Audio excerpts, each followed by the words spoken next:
we had a rain last night. Wanted to check out the Solara's trunk after the rain. It rained pretty hard from what I could tell. It's been a few hours.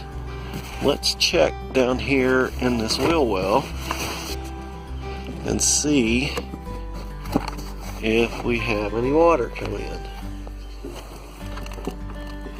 Yep, we had water. Paper towel I put in there, soaked.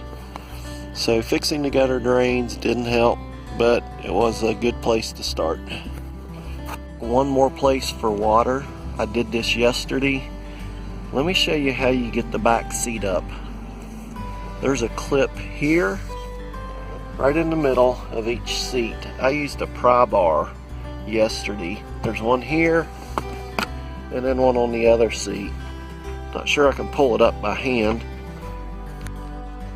I had to go get a pry bar to get this seat up. Like I say, right here off the side to the center.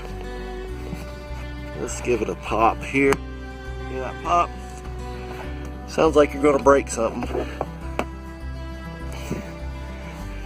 And let me put the phone down to get the other one.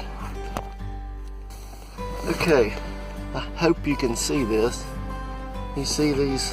They fit right down there. Other side, that's it.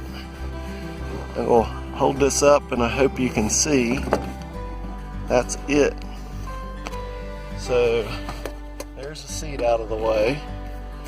I assume this is access to the fuel tank. You need to replace a fuel pump, so that's good to know. Everything looks dry in here, which is what I'm most concerned about. I don't want water inside the car. The trunk I could live with for a while. I hope this helps.